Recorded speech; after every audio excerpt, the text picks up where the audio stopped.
IVF fail ಆಗಿದ್ದರೂ ಕೂಡ ಮಗು ಆಗುತ್ತೆ. ಹೇಗೆ ಅಂತ ತಾವೆಲ್ಲ ಆಶ್ಚರ್ಯ ಪಡ್ತಾ ಇರ್ಬೋದು. ಯಾಕಂದರೆ ಎಷ್ಟೊಂದು ಸರಿ ತುಂಬಾ IVF ಸೆಂಟರ್ಗಳಿಗೆ ಹೋಗಿರ್ತಾರೆ, ಏನೆಲ್ಲ ಟೆಸ್ಟ್ಗಳು ಮಾಡ್ತಾರೆ. ಪ್ರತಿಯೊಂದು ಟೆಸ್ಟು ಕೂಡ ಒಂಚೂರು ಏನೂ ಚೇಂಜಸ್ ಆಗ್ತಾ ಇರಲ್ಲ.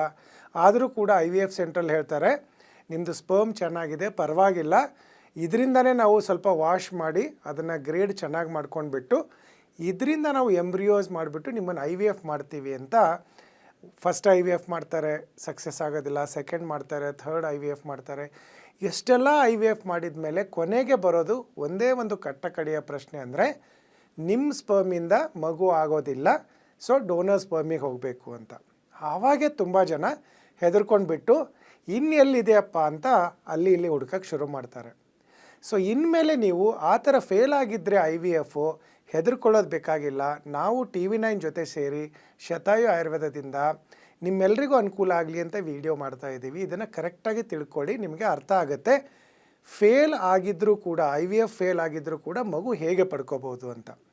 ಒಂದು ಮಾತ್ರ ನೀವು ಈ ವಿಡಿಯೋ ನೋಡ್ತಾ ಇದ್ದರೆ ಕಾನ್ಫಿಡೆಂಟ್ ಆಗಿರ್ಬೋದು, ನಿಮ್ಮ ಸ್ಪರ್ಮಿಂದ ನಿಮ್ಮ ಮಗು ಆಗುತ್ತೆ. ಅಷ್ಟು ಮಾತ್ರ ನಾವು ಶತಾಯುನಲ್ಲಿ ಮಾಡಬಲ್ಲೆವು. ಹೇಗೆ ನೋಡಿ, ಏನಾಗುತ್ತೆ, ಕೆಲವೊಂದು ಮೆಡಿಕಲ್ ಸೈನ್ಸಲ್ಲಿ ಕೆಲವೊಂದಕ್ಕೆ ಮಾತ್ರ ತುಂಬ ಚೆನ್ನಾಗಿ ಟ್ರೀಟ್ಮೆಂಟ್ ಇದೆ.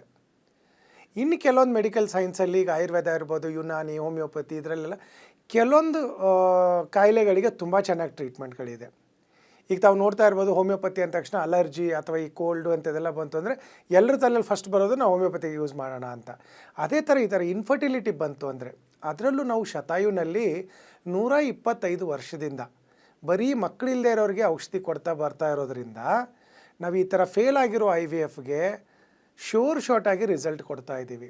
ಯಾಕಂದರೆ ತಾವು ನೋಡಿರ್ಬೋದು, ಇತ್ತೀಚಿನ ದಿನಗಳಲ್ಲಿ ಎಷ್ಟು IVF ಸೆಂಟರ್ ಆಗಿದೆ ಅಂದರೆ ಎಲ್ಲ ಕಡೆ ಸುತ್ತಕೊಂಡಿರ್ತಾರೆ. ಯಾವಾಗ ಡಾಕ್ಟ್ರ್ ಡೋನರ್ ಸ್ಪರ್ಮಿಗೆ ಹೋಗಬೇಕು ಅಂತಾರೆ, ಆವಾಗ ಮಾತ್ರ ಈ ಥರ ಒಂದು ಬೇರೆ ಸಿಸ್ಟಮಲ್ಲಿ ಏನಾದರೂ ಇದೆಯಾ ಅಂತ ಅಲ್ಲಿ ಇಲ್ಲಿ ವಿಡಿಯೋ ಹುಡ್ಕೋಕ್ಕೆ ಶುರು ಮಾಡ್ತಾರೆ.